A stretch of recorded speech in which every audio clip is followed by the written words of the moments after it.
Do you want to get started with email marketing, but don't know where to start?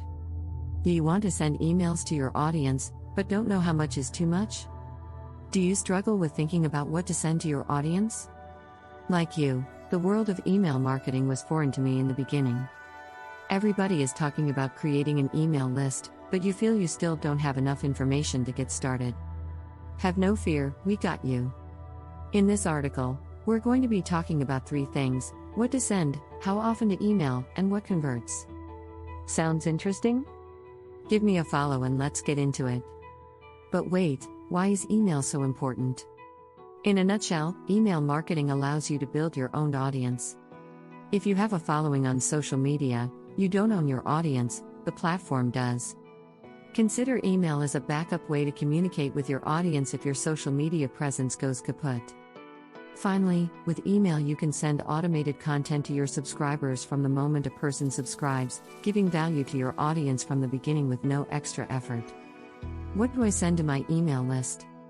Before we can answer this question, we first need to understand why they're subscribing to our email list. Did they sign up to receive a freebie? Freebie definition: a value exchange that you give to your audience in exchange for their email. If you need more information on how to create a freebie, check this article out. https://medium.com/p/d46344btc88c. Your freebie aims to provide a solution to whatever is a common problem within your audience. If they signed up to a freebie that was talking about a specific topic, it would make logical sense that you send content that either expands on that topic, or content that is related to it. For example, my freebie is the Online Entrepreneurs Club. Anyone who signs up gets exclusive access to trainings, resources, etc. It would make sense for me to create content that further helps my target audience, entrepreneurs. Okay, but what do I actually send? Don't overcomplicate this. If you have nothing to sell or are running thin on ideas, I recommend you create one content piece for every problem that your idea client has. Don't know what problems your ideal clients have? Conduct market research with this article.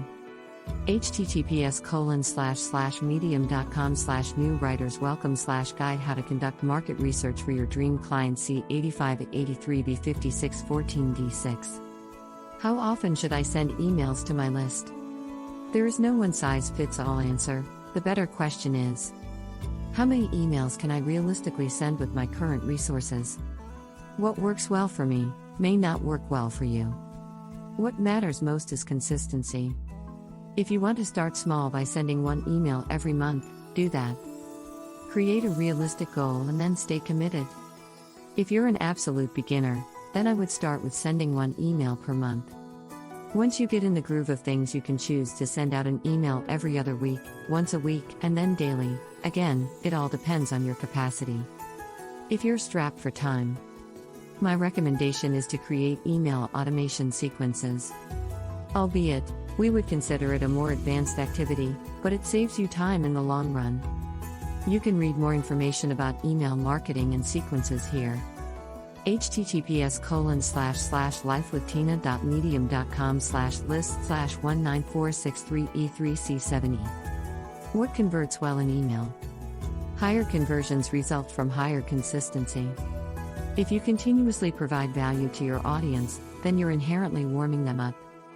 What do I mean by warming them up? In a nutshell, you're building the know, like, and trust factor with your audience.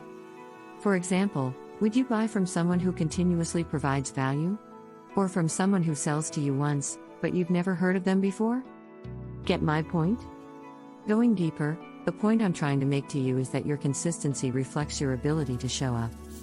If you cannot show up, expect to fail in whatever endeavor you choose to do. But what type of things can I sell to my audience? Within the realm of online business, you can sell digital products to one-to-one coaching programs. In my experience, it takes the same amount of effort to sell a low-cost digital product as it would for a high-ticket group coaching program. Thus, sell what you want. It will take the same amount of effort either way. Side note, if you're looking to sell affiliate products with email, check out these templates. In summary, I've shared with you the basics of email marketing. You have answers to what you should create within email, how often you should send emails, and what works well in email to convert to paying clients. If you plan to sell affiliate products with email marketing, check out these templates.